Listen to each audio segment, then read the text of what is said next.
Honorable Sajit Premadasa, Leader of the Opposition, Leader of the Samaka Jana Balawegaya, my colleagues from Parliament, and friends. I know time has flown by and I'm trying to shorten my speech as much as possible. It's very difficult to get parliamentarians off a mic. I always say this to my friend Harsha.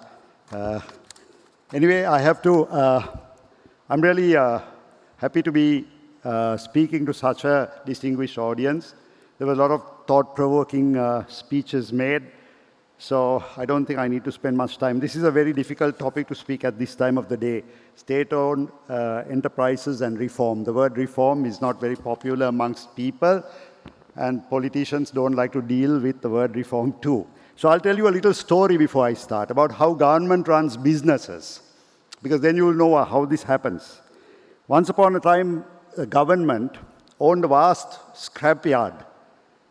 You see a lot of these government scrapyards all over the place. And then one day the ministry said, someone may steal the scrap in the night, so we should appoint a night watchman. So they created a position and appointed a night watchman.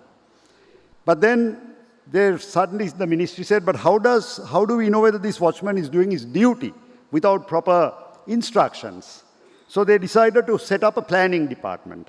So they created 2 more positions for the planning department. One was to write down a report, one was to do time studies. Then the ministry again looked and said, the night watchman, is he really doing his duty up to standard? So they created a quality control department. They had 2 people again, one to do studies, one to write a report. Then again they thought, after some time the ministry said, how do you pay this guy? You know, we need to manage his payments. So they got a timekeeper and a payroll officer. And then they looked at all this and said, after some time again, the ministry said, who will be accountable for all this? So they set up an administration department. They had 3 people in that, the administrative officer, the assistant administrative officer, and a legal officer. At the end of the year, they looked at their budgets and they said, look, this system doesn't operate well. 1 year later, they said, we have gone over budget and we have to do something about it. So they fired the night watchman. So that's the moral of the story. That's how governments really work. So what I like to tell you is, we are grappling with a difficult problem, state-owned enterprises. Sri Lanka's population is 21 million. We have 1.4 million public servants. The UK population is 71 million, 3.5 times ours, and their public servants are 480,000. Look at the difference. Now we have like 16.7% of our labor force is people who work as public servants. This is the environment in which we need to make all these changes. Between 2005 and 2015, under the Rajapaksa regime, the public service got bloated from 850,000 to 1.4 million. That's the magnitude by which it grew. In 2015, there was a study done by the Pathfinder Foundation. In 2011, there were 2 state-owned enterprises, the CPC, the Petroleum Corporation, and the Ceylon Electricity Board. Their losses were so much that with their losses for that particular 1 year, you could finance 65 300-bed hospitals with the losses. Or you could build 130 high-class schools with those losses. If you took the year 2015, the 5 largest SOEs in our country, the CEB, the CPC, the Sri Lanka Ports Authority, the Bank of Ceylon, and the People's Bank, exceeded a turnover of all the 245 companies that were listed in the Colombo Stock Exchange. So you can imagine what a huge magnitude these SOEs hold. In fact, if you ask the public department for public corporations in the finance ministry, how many SOEs are there in Sri Lanka? They wouldn't know. I've tried this because I was once, for a brief time, the minister. There are, I think they say, 527 SOEs in Sri Lanka. It's not really recorded, right? 55 of these are the key SOEs. And their losses between 2006 and 2020 was 1.3 trillion. And only 10% of them give their financial information. Now, you know why governments should not be running businesses? Because governments are run by politicians and not by businessmen. That's the key thing. You can't do our job, but we can't do your job too. Right? SOE reforms are easier said than done. They're very sensitive, politically sensitive. There'll be job losses, there'll be pain. It's very difficult. There are ideological realities that we have to face when we take up these issues.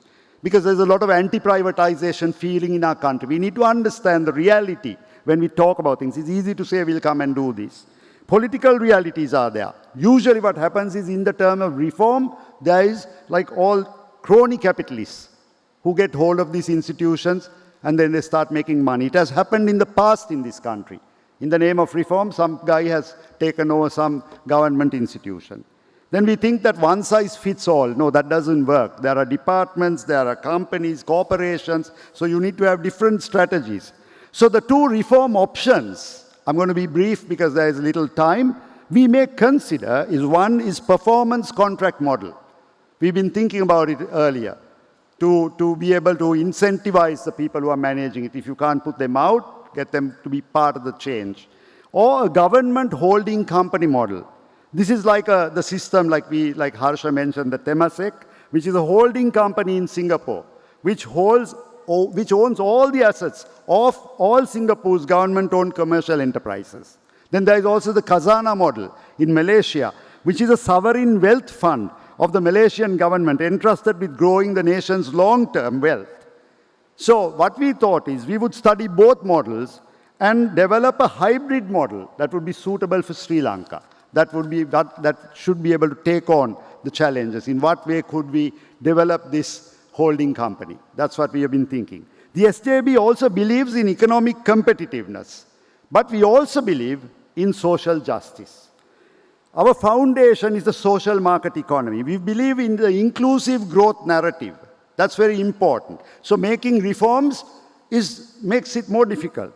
SOEs are likely to remain a crucial part of a country's socio-economic and political landscape. Because, for example, recently, if you took the Fortune 500 companies between 2005 and 2014, the SOEs in the Fortune 500 companies grew from 9% to 23%. So which means even in the world, there are SOEs that play a great role. So you can't disregard them. The role of the state and of the SOEs in the context of inclusive growth is central. In Sri Lanka, the state has been historically viewed as a benefactor, especially with the welfare state. The private sector has been looked at as exploitative. That's how the people's perceptions are. So SOE reforms bring distrust between the government and the citizenry. So how do you do this? There's a challenge. We got to get to the middle ground. And that is the most important thing of getting to the middle ground of the objective of inclusive growth. So look at it this way. There is a public service obligation that we need to consider. There are buses that run all the rural routes where no other buses go. Because the CTB loses all their revenue because they go and pick up the children from all the rural areas, right? 95% of their losses come from running the less economical routes. But that is the service that has to be provided. How do we get the middle ground? That's the challenge for us. I would like to remind you of the late President Ranasinghe Premadasa. He was a president who connected with the people. He connected with the people and he knew exactly what he had to do with the people. I would like to quote a saying which I thought was relevant at this point because of President Premadasa, because he came in between and what he did was important. The important thing is, this is a quote from Abraham Lincoln, public sentiment is everything. With public sentiment, nothing can fail. Without it, nothing can succeed.